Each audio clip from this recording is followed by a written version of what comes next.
tout le monde, c'est Virginie de Coaching et Bien-être. Alors je vais vous faire donc plusieurs vidéos pour les guidances astrologiques pour ce mois d'octobre. Donc oui, nous allons être en automne. Donc, qui dit automne dit retour à soi, ancrage, recherche de plus de stabilité, d'intériorité, d'introspection aussi.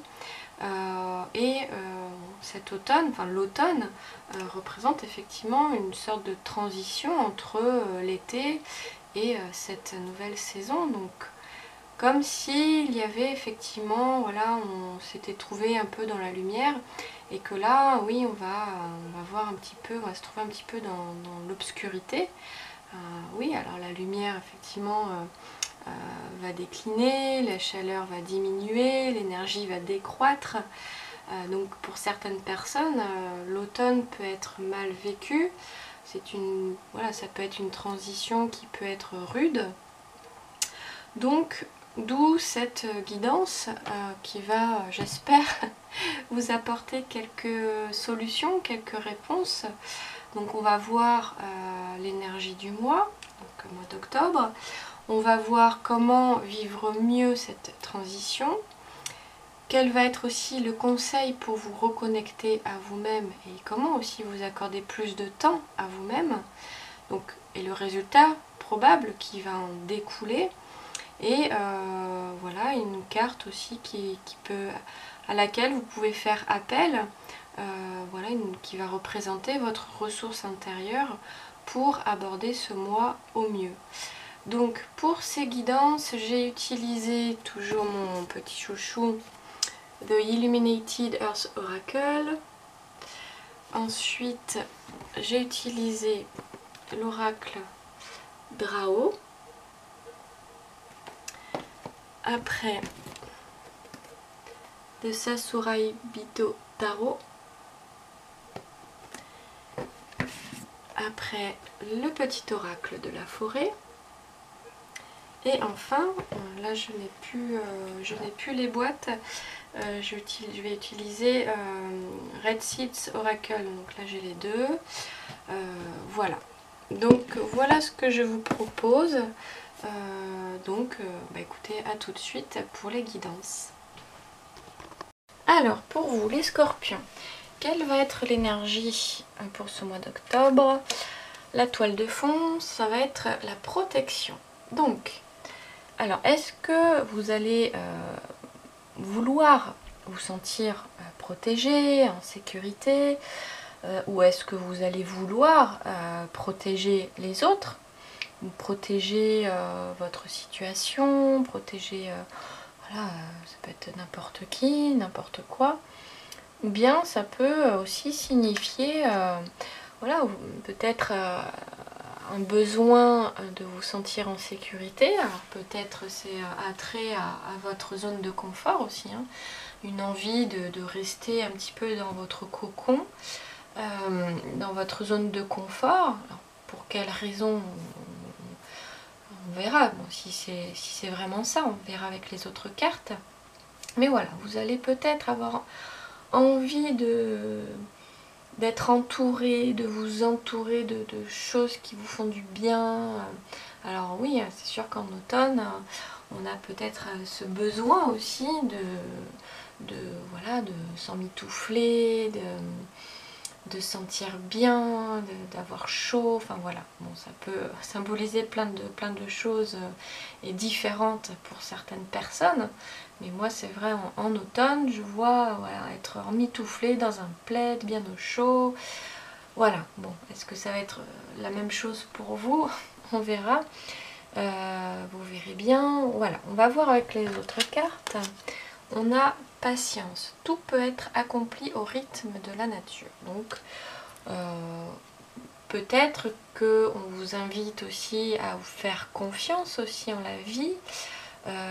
Que tout vient, rien, il n'y a pas de hasard non plus, donc peut-être on vous demande d'être dans cet accueil-là, que rien ne dure, voilà, d'être patient et de se dire, quelle que soit la situation dans laquelle on se trouve, de toute façon, oui, rien ne dure. Donc si jamais vous vous trouviez ou vous trouvez dans une situation un peu difficile, bah, de se dire que voilà, ça va pas durer, il y a bien une solution, il y a bien quelque chose qui va se déclencher.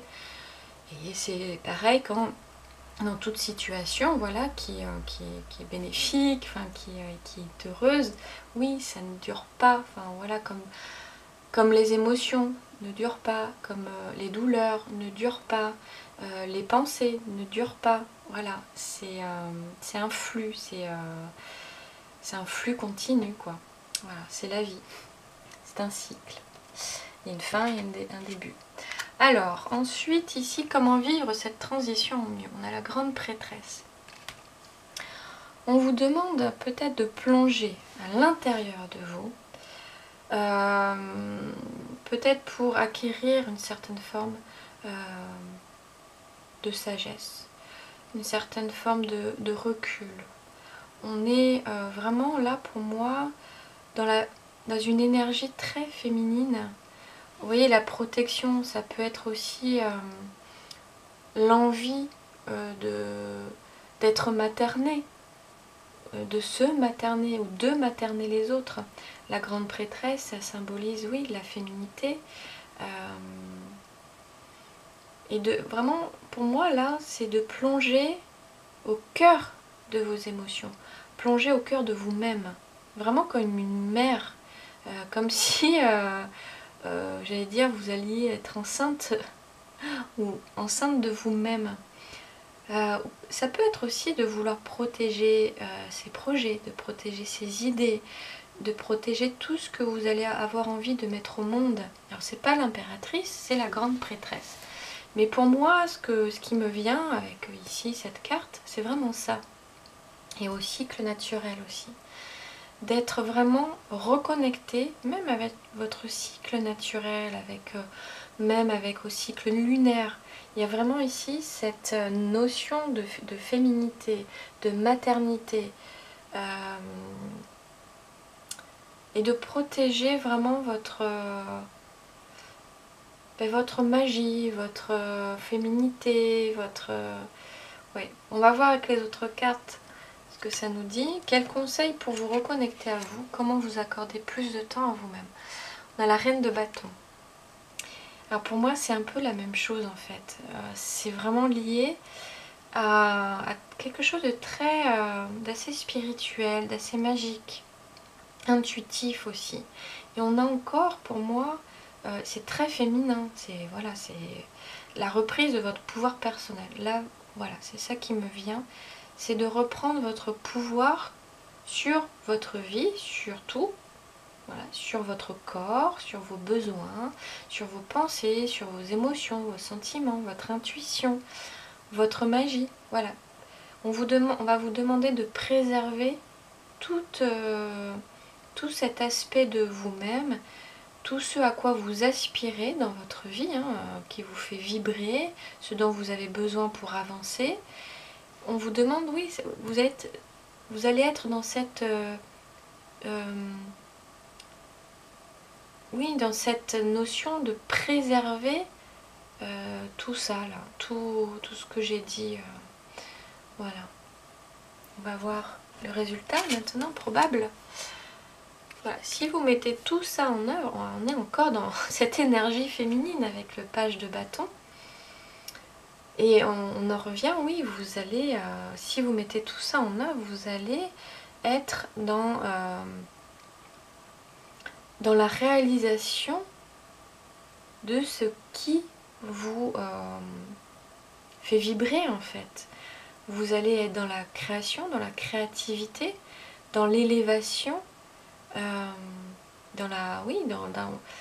là c'est plus lié à vos projets en fait, à vos passions, à vos sentiments, à votre cœur aussi.